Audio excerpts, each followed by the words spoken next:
আসসালামু আলাইকুম। ঈদের শেষে এই প্রথম অফিসে আসলাম।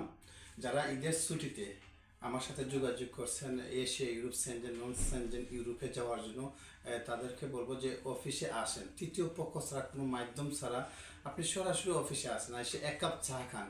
আপনি যদি এখন প্রশ্ন করেন যে এই মুহূর্তে কোন কোন দেশ নিয়ে কাজ হচ্ছে, আমি বলবো যে রাশিয়াতে খুব টপ অফ দ্য কান্ট্রি, খুব ভালো কাজ হচ্ছে। তার মধ্যে সেনজেনের মধ্যে নতুন সেনজেন রোমানিয়াতে হচ্ছে, সার্বিয়াতে হচ্ছে। Then Asia, Europe, Schengen, non Schengen অনেক দেশে আছে। আপনি বিদেশ যাবেন, আপনার তো একটি পাসপোর্ট আছে।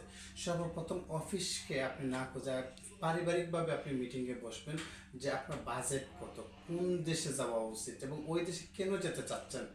কারণ অনেক সময় তৃতীয় মাধ্যম কিছু মানুষ আছে আপনাকে এমনভাবে স্বপ্ন দেখাবে যে মনে হয় যে আপনি ওই দেশে না গেলে আপনার পাপ হবে, বা ওই দেশে যদি না যান আপনার মারাত্মক একটা ভুল হবে, এমনভাবে ব্রেন ওয়াশ করে। আমি বলবো যে আপনি বিদেশ যাবেন, আপনি একজন রেমিটেন্স ফাইটার হবেন, আপনি দেশের সম্পদ, রাষ্ট্রের সম্পদ এবং ফ্যামিলির হাল ধরবেন।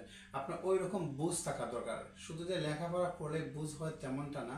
পাসপোর্ট হাতে নিয়ে অনেকে ঘোরাঘুরি করে, বিভিন্নভাবে লোভনীয় অফার পেয়ে ওইখানে পা দেয়, তার সময়গুলো নষ্ট করে, এমনটা যেন না হয়। তাই আমি শাহাবুদ্দিন শিহাব বলবো যে আপনার হাতে একটি পাসপোর্ট আছে, আপনি 3 লক্ষ, 4 লক্ষ কিংবা 12 লক্ষ টাকা খরচ করে বিদেশ যেতে চান, আপনি নিজ জেলা থেকে আপনি অফিসে আসতে গেলে বাংলাদেশ থেকে এক জায়গা থেকে অন্য জায়গাতে গেলে 2-3 হাজার টাকা ব্যাক করা যায়। তো আপনি 2-3 হাজার টাকা খরচ করে একটা অফিসে আসবেন, আসে দেখবেন যে আমি কোন পোস্টে আছি, আমার ম্যানেজার বা আমাদের অফিসের যে ডিপার্টমেন্ট এবং চেয়ারম্যান মহোদয়ের অফিসে কার্যকলাপ কি, এগুলোর আপনারা একটু অবজারভেশন করলে আপনার মনে হয় ভালো হয়। তো এই জন্য আমি বলবো যে অফিস শুরু আপনারা আসতে পারেন অফিসে। সবাই ভালো থাকবেন, সুস্থ থাকবেন। আল্লাহ হাফেজ।